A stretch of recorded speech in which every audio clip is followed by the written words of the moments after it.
You're watching Forsaken Joe. Don't forget to like and subscribe. Enjoy the story. Let's begin. My name is Mark. I'm 35 years old, and I live in a small town outside of Nashville, Tennessee. Life wasn't always perfect, but it felt normal enough. At least, that's what I thought. Then everything came crashing down one afternoon in a hospital room. I'd been there for days, recovering from what should have been a routine surgery. But it turned into something much more serious. The doctors said they were confident, but I was still terrified. I had a wife, Claire, and a young son, Ben. The thought of leaving them alone haunted me every day as I lay there, hooked up to machines, surrounded by the sterile white walls of the hospital. I was slowly getting better, but the reality of my situation was hard to escape. I tried to focus on the sound of my wife's voice. It was a small comfort, hearing her speak to me when I couldn't even find the strength to open my eyes. That was until I heard something I shouldn't have. I had been drifting in and out of sleep, my body too weak to fully stay awake. But then I heard her voice. It was Claire, talking softly, like she didn't know I was still awake. "I just don't know how much longer he's going to hold on," she said. There was no hint of sadness in her voice, just calm resignation. I felt my chest tighten. What was she talking about? I wanted to call out to her, to ask her what she meant, but I was too weak. The words just wouldn't come. Then, as I strained to listen, another voice joined in. A man's voice, low and familiar, one I hadn't heard in a long time. It was Alex. "You really think he's going to make it?" Alex's voice was thick with an intimacy I didn't want to hear. I could almost picture him standing too close to her, just from the tone of his words. It felt like someone had knocked the wind out of me.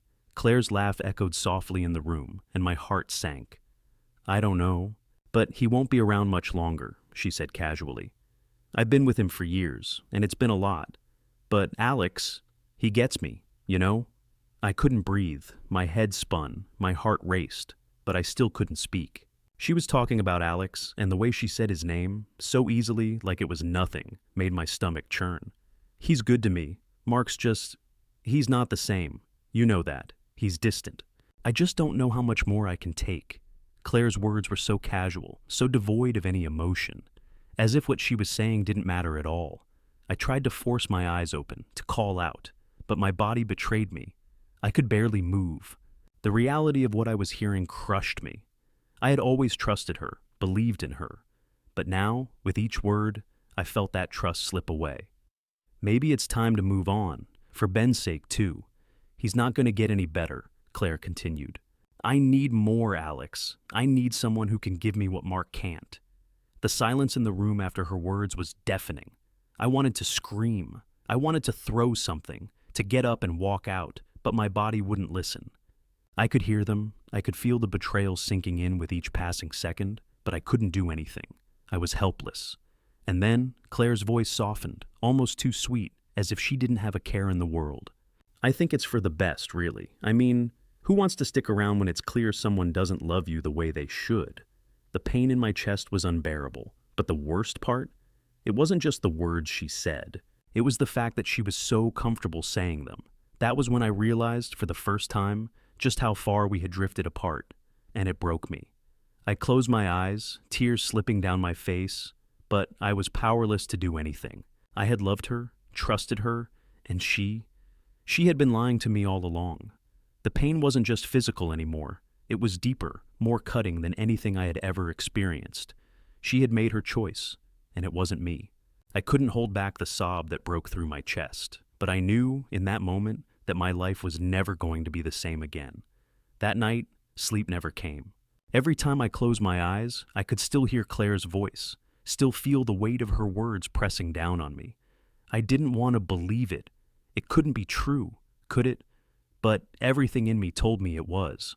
She had been so casual about it, so indifferent. She wasn't even trying to hide it. I lay there, staring at the ceiling of my hospital room, my mind spinning in circles. Every moment we had spent together, every laugh, every touch, now felt like a lie. But the worst part was the guilt, the feeling that maybe I had missed the signs. Maybe this was my fault. Had I been too focused on my work, too distant, too caught up in my own world to notice what was happening? I thought back over the past few months, trying to find anything that could explain this. There had been little things, like how Claire had started to pull away, how she'd been more irritable, how she would go out for girls' nights more often. But I had always chalked it up to stress, to her trying to cope with everything. I never thought it was something deeper. Maybe I should have known. Maybe if I had paid more attention, I would have seen it coming. But how could I? How could I have known that the woman I loved, the woman I thought I could trust with everything, was already falling out of love with me? I rolled over onto my side, clutching the blankets to my chest, trying to suppress the overwhelming wave of nausea that threatened to take over. I closed my eyes and willed myself to sleep, but it wouldn't come. Every time I tried to block it out, my thoughts would drift back to her. I thought about Alex, the man she had been seeing behind my back, the man who had taken my place in her life without my knowledge, without any regard for the love I had given her. The thought of him, laughing with her, touching her the way I used to, made my blood boil. It wasn't just anger, though. It was a feeling of deep betrayal, of being humiliated in a way that no one should ever have to feel. The next day, Claire came to visit. She walked in, her expression soft and concerned, like nothing had changed. She had no idea that I knew. Or maybe she thought I wouldn't remember what I had overheard. "How are you feeling?" she asked, sitting down next to my bed. Her voice was warm, but I could hear the tension in it, the undercurrent of guilt she was trying to hide. "I'm fine," I lied, staring at the ceiling. I couldn't bring myself to look at her. She reached out, her hand brushing against mine. "I'm really glad you're doing better. You scared me there for a while." I pulled my hand away, not wanting her touch. "You scared me too," I muttered. Claire's eyes flickered with confusion, but she didn't push. She was used to me being quiet when I was upset. "I'm sorry I haven't been around much. I know you're probably feeling alone, but I've just been overwhelmed. Work's been tough, and with Ben—" "Stop," I interrupted, my voice coming out colder than I intended. "Don't. Just don't. I know what's been going on." Her face went pale. She looked at me, her eyes wide, like a deer caught in the headlights. "Mark, what are you talking about?" "You and Alex," I said, my voice low but firm. "I heard everything. I know about the affair. I know you've been seeing him behind my back." Claire's face contorted in shock, and for a moment she just stared at me, speechless. But then her expression hardened, her lips pressing into a tight line. "Mark, I didn't think you'd find out like this." "Of course I did," I said, my voice trembling with barely contained rage. "You didn't even try to hide it. You didn't care enough to make it right." Claire's eyes filled with tears, but she didn't cry. She just looked at me like she was trying to figure out what to say, how to make it sound like it wasn't as bad as it really was. "I never meant for this to happen," she said softly. It just did. I've been so unhappy, and Alex, he's been there for me in a way you haven't been." I couldn't believe what I was hearing. I had always been there for her. I had worked myself to the bone for this family. I had sacrificed so much, and she was telling me she felt lonely. "So that's it?" I asked, my voice breaking. "You just gave up on us? On everything we built?" Her lips trembled as she looked down at her hands. "I didn't want it to happen like this," she whispered, "but I don't think I love you anymore." Those words, "I don't think I love you anymore," struck me like a physical blow. I felt the world tilt beneath me, everything I had known and trusted suddenly crumbling to dust. "I don't know what you want me to say," she continued, her voice soft. "But I can't lie to you anymore. I haven't been happy for a long time. And Alex—" "Stop," I said, holding my hand up. "I don't need to hear any more." I turned my face to the side, refusing to look at her. I couldn't look at the woman I had trusted, the woman I had given my heart to, and realized that she had already moved on. Claire stood up, her footsteps heavy as she left the room, without another word. I lay there in the silence, my heart pounding in my chest, my mind racing with a million thoughts, none of them good. I had been living a lie for so long, and now I was awake, and it hurt more than anything I had ever felt. But one thing was clear now.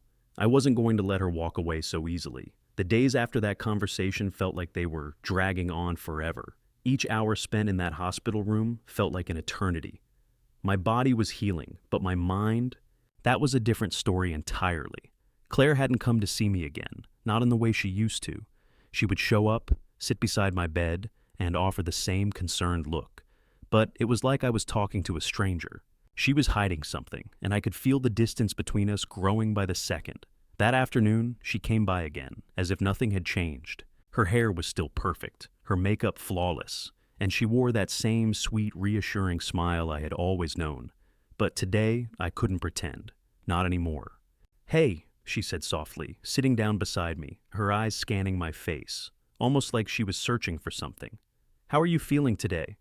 "I'm fine," I said flatly, not looking at her. I couldn't. I didn't want to see her face, the face of the woman who had lied to me for so long. Claire's voice was gentle, but I could hear the slight edge of anxiety creeping in. "I'm glad you're feeling better. Ben's been asking about you. He misses you so much. You know how he is with routines." I nodded but didn't respond. Ben. The thought of my son and what this whole situation was doing to him made my chest tighten. But I wasn't ready to talk about that. Not with her. Claire continued, oblivious to the storm raging inside me. "I talked to the doctors this morning, and they said you'll be able to go home soon, so that's good, right?"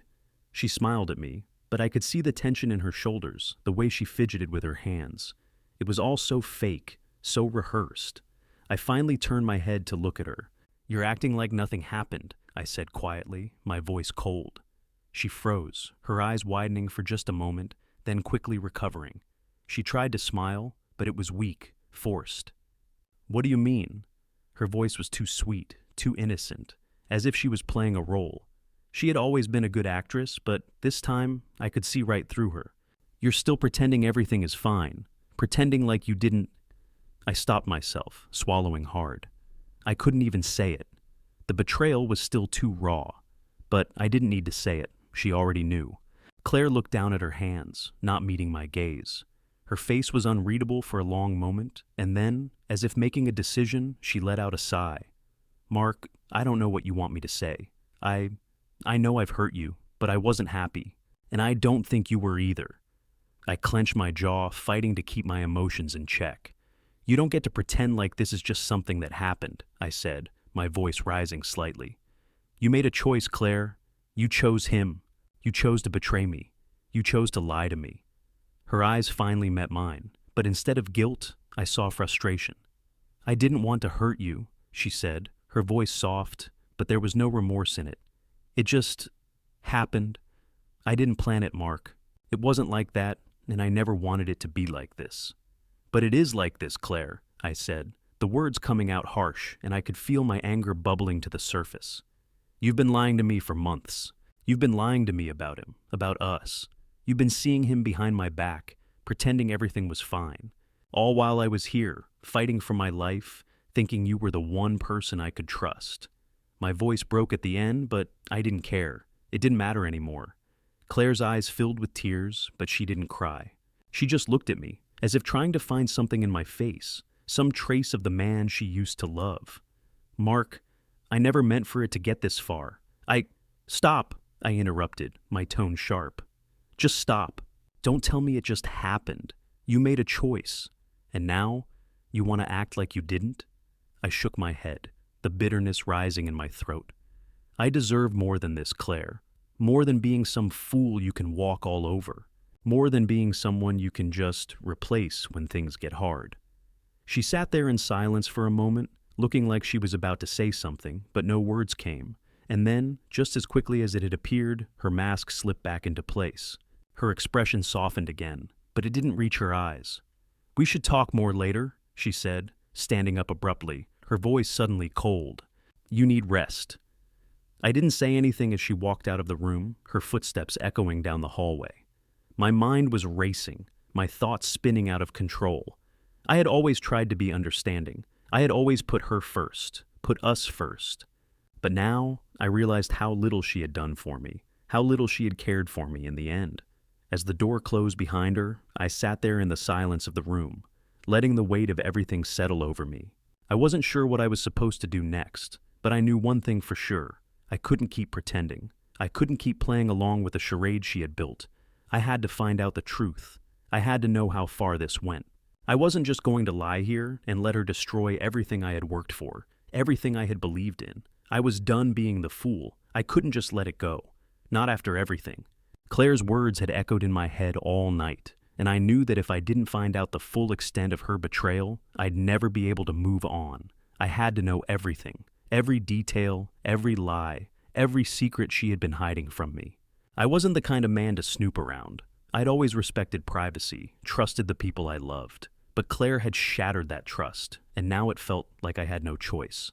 My mind wouldn't stop racing, and all I could think about was how badly I needed the truth. I couldn't stand the uncertainty any longer. The hospital staff had cleared me to move around with assistance, and though my body still felt weak, I was determined. I was tired of being helpless. I was tired of being treated like I didn't matter. Claire had left earlier in the day after our conversation. I knew she'd be back soon, so I had a small window of time. The room felt suffocating with all the machines and sterile white walls, but it also offered privacy. Privacy I could use to find something, anything, that would give me concrete proof of what she had been doing behind my back. I struggled out of bed, the IV line tugging at my arm, but I barely noticed. My feet hit the floor with a soft thud, and I steadied myself on the edge of the bed. The crutches were close by, and after a few deep breaths, I grabbed them and made my way toward the small desk in the corner of the room. Claire's bag sat on top of it, half open, like she had been rushing earlier. I hesitated for a second. This wasn't like me. I'd never been the type to snoop through her things, but now, with everything hanging in the balance, it felt like the only option. I pulled open the zipper and glanced inside. There were some receipts, a couple of magazines, and her wallet. My hands shook slightly as I moved the wallet aside, searching through the papers underneath. And then I saw it. A hotel receipt. The kind you get when you check into a fancy resort. My heart skipped a beat as I read the details. It was for a luxury hotel in a city a few hours away. The same city Claire had mentioned a few times, but never in much detail.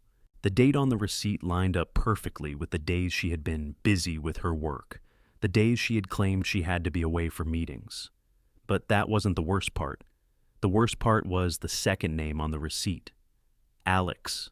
I felt a cold wave of nausea roll through me as I stared at the name. There was no mistaking it. She had gone away with him, to a hotel, a fancy one. They had spent time together, probably more than just a few nights. They were living a double life, and I had been blind to it. I stuffed the receipt back into the bag, my hands trembling now. My mind raced, trying to make sense of everything I had just discovered. It wasn't just the affair. It was everything. The betrayal, the lies, the complete disregard for me, for our family. She had been pretending, playing a role, and I had been the fool to believe it, but I couldn't stop now. I needed more. I couldn't confront her without something solid, something irrefutable. I scanned the desk again, looking for anything else that might help. A few more papers caught my eye, an envelope with her handwriting on it, a note that was folded and tucked behind her phone charger. I opened it quickly and my breath caught in my throat. It was a letter, but not just any letter. It was a message to Alex, written in Claire's familiar script. My eyes raced over the words, each one making my blood run cold. I can't stop thinking about you. What we've shared these past few months has meant everything to me. I know it's hard, but I can't keep pretending anymore. Mark doesn't know, and he never will. I need you, Alex. I'm ready to leave. Soon. The letter dropped from my hands like a stone. I had to sit down, gripping the edge of the desk to steady myself. It was all right there, in her own words. She had already made her choice. She was ready to leave me, to walk away from everything we had built together for him. I could feel the rage building inside me, a cold, controlled fury that made my heart beat faster. How could she? How could she do this to me, to Ben? I had given her everything, trusted her completely, and she had thrown it all away like it meant nothing. I stuffed the letter back into the envelope, then quickly wiped my hands on my pants, trying to steady my breath. I couldn't do this anymore. I couldn't keep letting her control everything. She had to pay for what she had done. I wasn't going to let her get away with this. I leaned back in the chair, closing my eyes for a moment, trying to focus. I had the proof now, but I needed more. I needed to make sure there was no way for her to deny what she had done. There had to be more. There had to be something else that would make her face the truth. The door to my room creaked open, and I quickly shoved the papers back into her bag. It was too late to cover my tracks. I had to confront her now. No more playing nice, no more pretending. She had already made her decision, and now it was time for me to make mine. I didn't have to wait long before Claire walked into my room. She was wearing that same sweet smile, the one she always used when she was trying to act like everything was fine, like nothing had changed. But it had. Everything had changed. She walked in, her heels clicking softly against the floor, and perched herself on the edge of the chair, setting her purse beside her. "How are you feeling today?" she asked, like she hadn't just spent the last few months breaking my heart. I didn't respond immediately. Instead, I just stared at her, watching as she fidgeted with her hair, a nervous habit that had always been there when she was pretending to be calm. It wasn't working. Not anymore. Finally, I spoke, my voice cold and steady. I know about Alex. Her eyes widened, just the slightest shift, but it was enough. For a moment, she froze, and then the smile she had been wearing faltered. What do you mean? I sat up straighter in my bed, pushing the covers aside as my anger flared to life. I found the hotel receipt. I read the letter. You didn't even try to hide it, Claire. You've been seeing him behind my back. You've been lying to me for months. Her face paled, but she quickly regained her composure, the walls going up around her as she shifted in her chair. Mark, I don't know what you're talking about. You must have misinterpreted something. I laughed, but it wasn't a happy sound. It was bitter, and it stung. Misinterpreted? You think I'm misinterpreting the letter you wrote to him? Or the hotel receipt with both your names on it? I could feel the fury building in my chest, but I kept my voice low, controlled.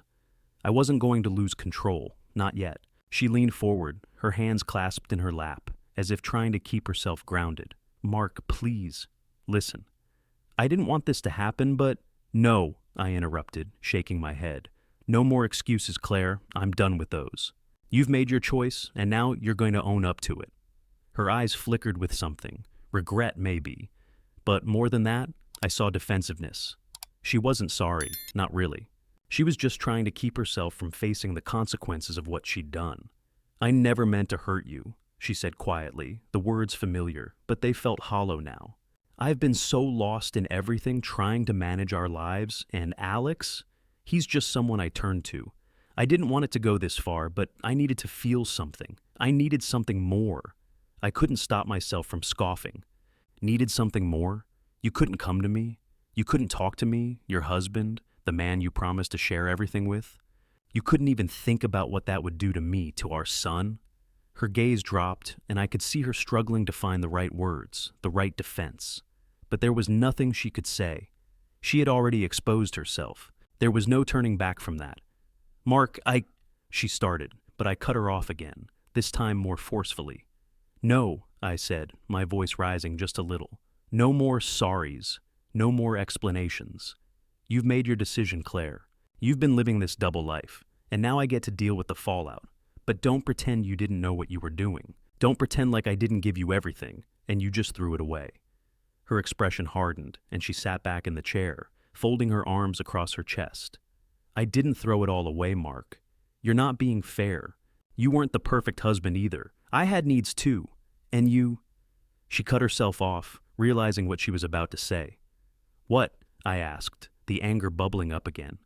You didn't feel loved? You didn't feel important? I worked myself to the bone to provide for this family. I thought I was giving you everything you wanted, Claire, but clearly I was wrong. She stood up suddenly, the chair scraping against the floor, and took a few steps toward me.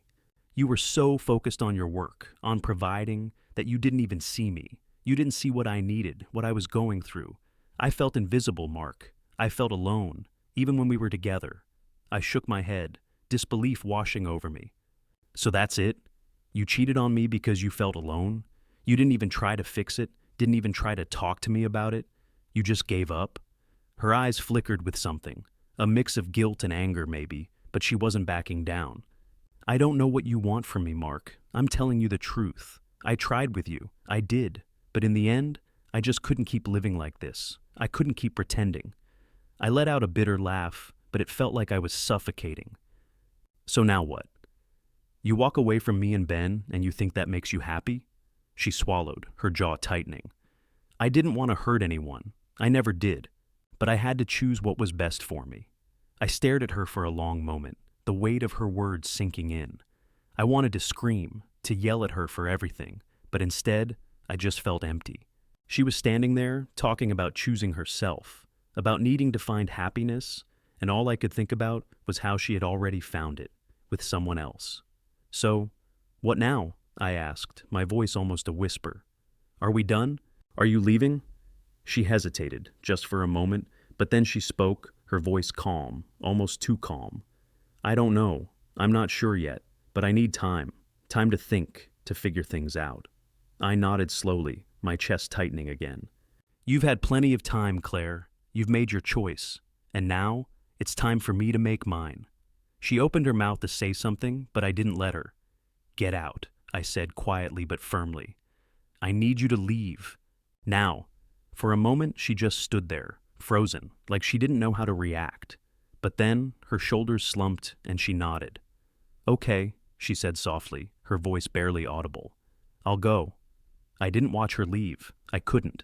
Instead, I stared at the empty space where she had been standing, feeling the weight of everything she had just taken with her. The trust, the love, the life I thought we had.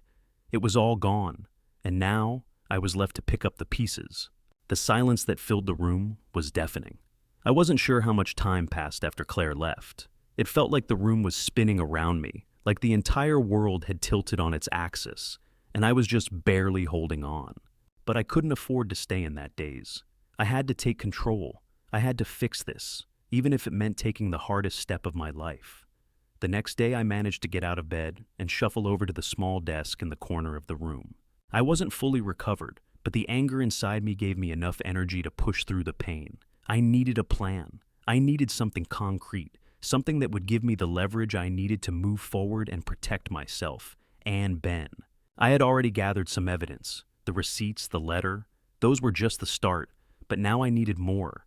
I needed to make sure I had everything I needed to make Claire face the reality of what she had done. I reached for my phone, dialing the number I had been avoiding for days. My lawyer, Tom.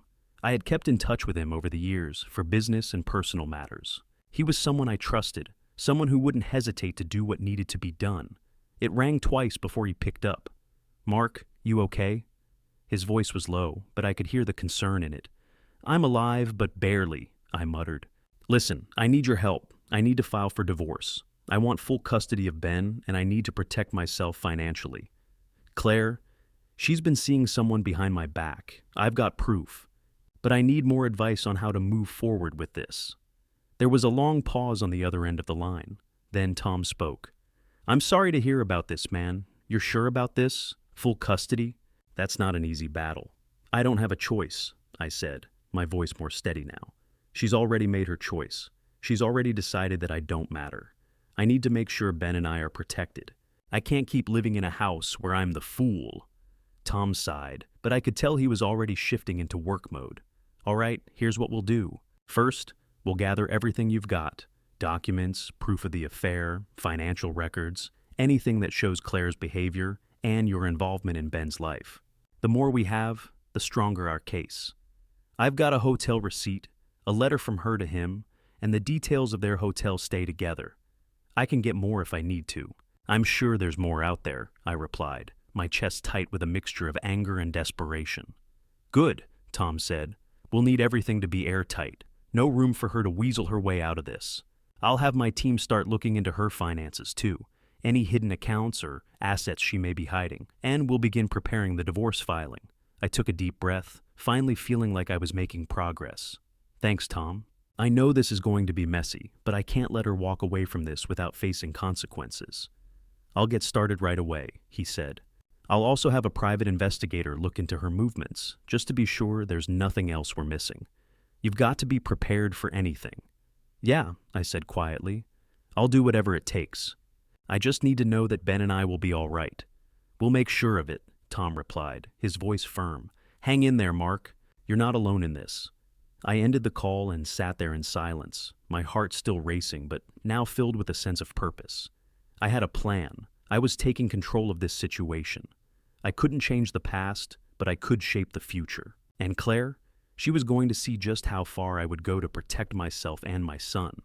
But I wasn't done yet. I needed more evidence, something that would make it impossible for Claire to lie her way out of this. I knew exactly where to start. I needed to dig into her phone. I had no idea what I would find, but I was damn sure I was going to look. If there was more proof of her affair, I would uncover it. Later that evening, after the staff had left for the night, I managed to get out of my room with help from one of the nurses. I knew Claire's phone passcode. She had never been particularly careful with her devices, and it was something I had memorized long ago. With the phone in my hand, I started scrolling through her messages. At first, there was nothing of note, just work stuff, reminders for appointments, messages from Ben. But then, a thread of text caught my eye. It was between Claire and Alex, and the messages were all about plans to meet up again. One message made my stomach churn. "Can't wait to see you again tonight. I miss you." "Same here. I don't care what happens. I need you, Claire." And it went on. Messages about stolen moments, about how Claire couldn't wait to be with him again. How it had become so much more than just a fling. The proof was undeniable. I felt like my world had shifted again, the foundation I had built my life on cracking beneath me. But this time, I wasn't going to let her get away with it. This time, I had all the pieces I needed. I wasn't just the guy who had been blindsided. I was going to be the man who fought back. I snapped a few screenshots, saving the damning evidence. The next time I saw Claire, I wasn't going to be the one caught off guard. This was far from over, and I was finally taking the reins. The moment Claire walked into the room, I knew she was expecting the same conversation, the same tired pleasantries. She thought I was still the man who would sit back and let her walk all over me. But I wasn't that man anymore. I had all the evidence I needed. Claire had no idea what was coming. She walked in, a soft smile on her face, her eyes filled with concern. "Hey, Mark," she said, her voice dripping with sweetness. "How are you feeling today?" I didn't answer right away. Instead, I watched her carefully, studying every little movement. I was so sick of pretending like nothing was wrong, sick of playing the fool. She wasn't fooling me anymore. "I'm better," I said flatly, sitting up a little straighter in bed. "But I think you should sit down." Claire raised an eyebrow, clearly thrown off by my tone, but she did as I asked, sitting down in the chair next to me. "What's going on?" she asked, her voice taking on that fake concerned tone again. She had perfected it over the years, and it sickened me. "I need to talk to you about something," I said, my eyes never leaving hers. I could feel the anger building again, but I kept it under control. "You and Alex—" She blinked at me, her expression shifting to one of confusion. "What do you mean?" "Mark, I don't know what you're—" "Stop pretending," I cut her off, my voice sharp now. "I know about the affair. I've seen the receipts. I've read the messages. I know everything." Her eyes widened, just for a second, but then she tried to play it off. "Mark, please. This isn't what you think." I didn't let her finish. "No, Claire. This is exactly what I think. You've been seeing him behind my back. You've been lying to me for months, and I was stupid enough to believe you. But not anymore." She opened her mouth to say something, but I held up a hand, stopping her before she could start spinning her lies. "I know about the hotel stays. I know about the late-night texts. I even know the letter you wrote to him. You were planning on leaving me, weren't you?" Claire's face flushed, and for a moment, I thought she might say something. But all that came out was a shaky breath. "Mark, I never wanted to hurt you. I just didn't know how to tell you. Don't lie to me anymore," I snapped, my patience wearing thin. "You had every chance to be honest, but instead, you chose him. You chose someone else, and you lied to me about it. And now, you're sitting here trying to act like nothing's changed. You're still pretending like you haven't destroyed everything we had." I could see the guilt on her face, but it wasn't enough. She wasn't sorry. She wasn't even close to being sorry. "I never meant for it to go this far," Claire said, her voice almost pleading now, as if that would make any difference. "I didn't plan it. It just happened, Mark. And Alex, he was there for me. He listened to me when you didn't." I felt my hands clench into fists. "He listened to you? Is that what this is about? You couldn't talk to your husband, your partner? You couldn't come to me, Claire. I was here.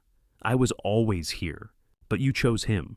You chose a man who didn't even care enough about you to respect your marriage." Her face fell, the mask of calm she had been wearing slipping for a moment. She took a deep breath, then said, I don't know what to say.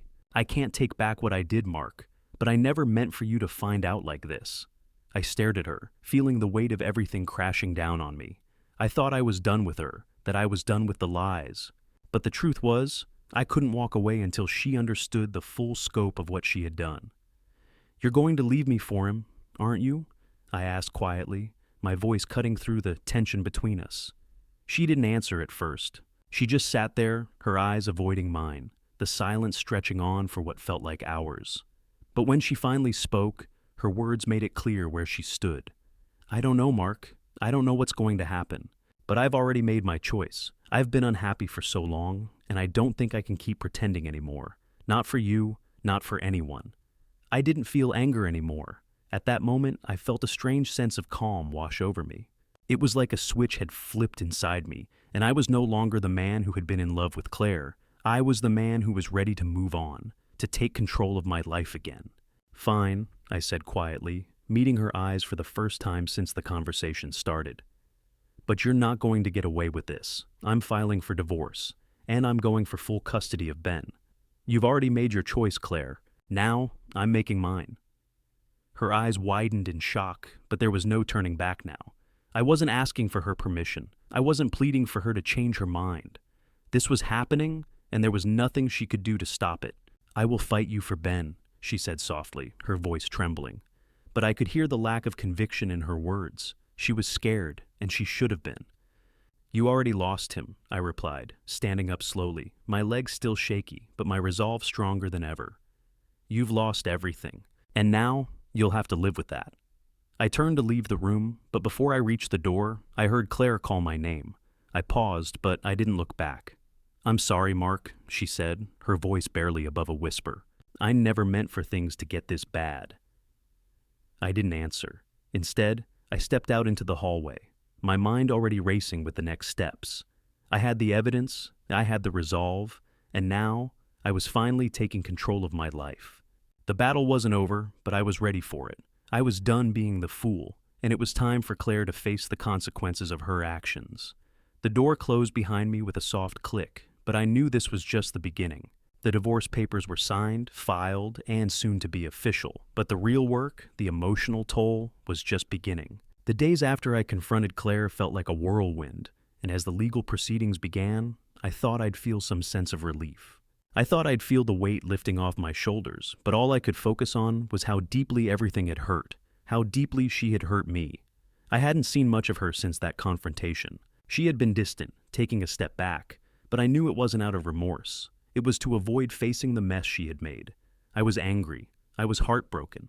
But more than anything, I felt like I had been stripped of something I didn't know how to get back. Trust. Claire had taken it, and now I was trying to piece my life back together without it. I spent most of my days going through the motions. The meetings with my lawyer, the paperwork, the custody arrangements. I had to make sure Ben was okay. He wasn't quite old enough to fully understand what was happening, but I saw the confusion in his eyes every time he asked why Claire wasn't around as much. I knew he could sense the tension, and it broke my heart. I didn't have the answers for him. All I could do was be there, as present as I could be, and show him that he still had one parent who loved him more than anything in the world. But there was something in the air that told me I was on the verge of something I couldn't ignore. There was a knock at my door one afternoon, a sound that caught me off guard. I opened it slowly, expecting it to be a delivery or maybe even a lawyer's associate bringing me more papers. But it wasn't. It was Emily, Alex's ex-wife. She looked different, more worn out, less polished. But there was something about her eyes that told me she was carrying a heavy burden. I wasn't sure what she was doing here, but I didn't question it. "Mark," she said quietly, her voice hesitant but firm. "I'm Emily. I'm Alex's ex-wife." I gave her a nod, still standing in the doorway, unsure of what to make of the situation. "What brings you here?" She shifted uncomfortably, her hands fidgeting with the strap of her bag. "I'm here to apologize. For everything. For what Alex did. For what Claire did. For everything you've been through. I don't expect you to forgive me, but I just needed to say it." I stepped back, motioning for her to come in. "It's okay. You don't have to apologize for them." She shook her head, stepping inside, but she seemed unsure of herself, like she was trying to find the right words. "I know what you're going through. I went through it with Alex. And I wanted to tell you that I get it. I see how hard it's been for you, and I can't imagine what it feels like. It's just unfair. All of it." I didn't know what to say. I didn't want to relive the painful details of my own heartbreak. But hearing someone else acknowledge it, even just for a moment, made the weight feel a little lighter. It wasn't just my pain anymore. It was a shared experience. One I didn't expect to find, but one that made me feel less alone. "Alex didn't know how to love anyone, least of all me," Emily continued, her voice breaking a little as she spoke. I always thought it was just me. I thought I was the problem. But now I see it. It was never me. It was him.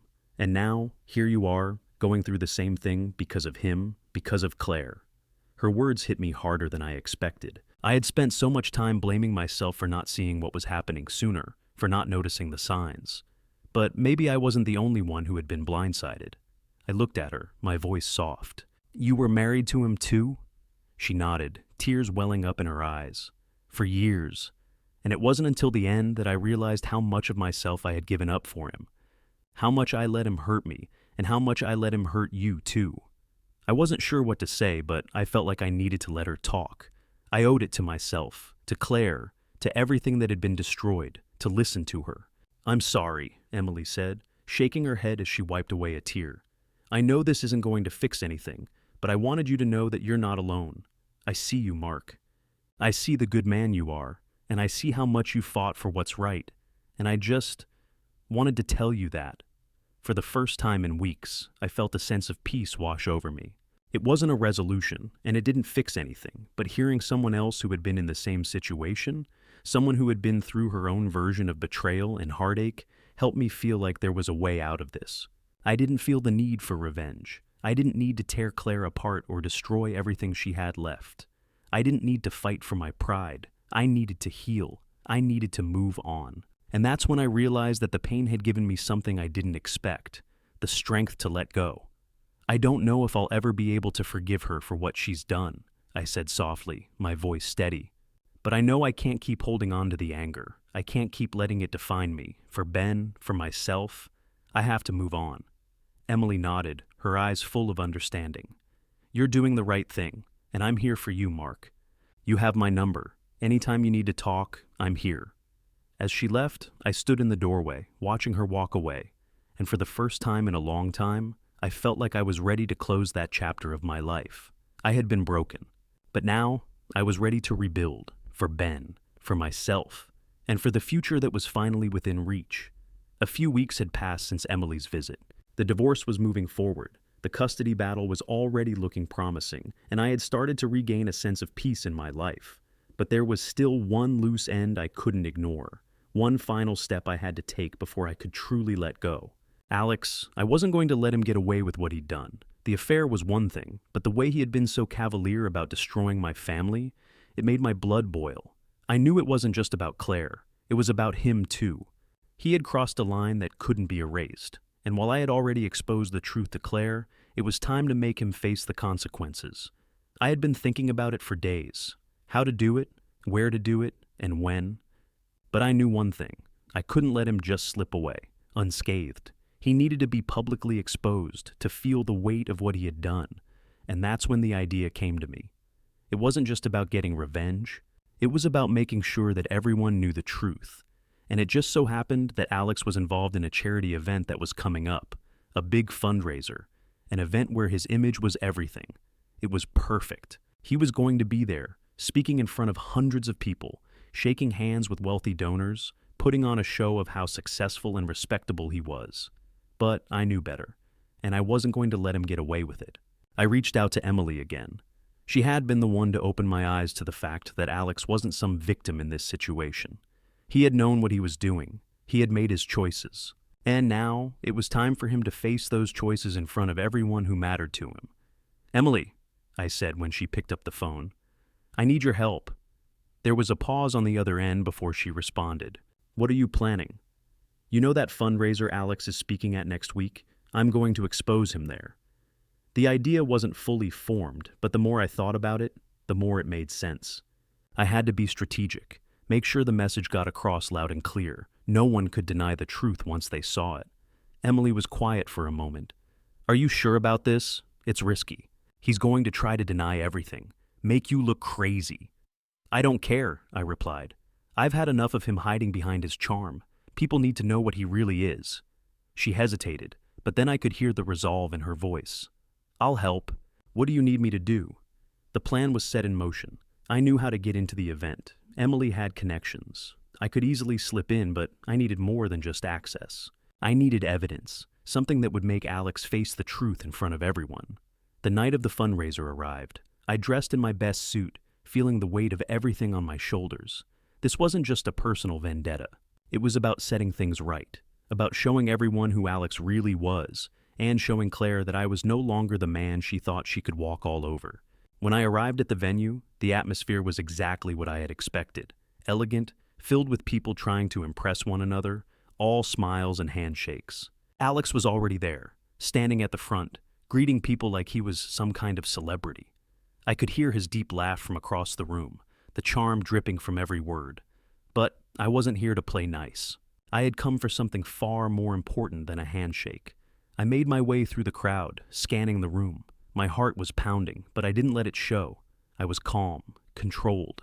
I had the plan in place, and I was going to make sure it played out just as I had envisioned. Emily had arranged for me to have access to the microphone during a break in the event. I wasn't going to just confront him quietly.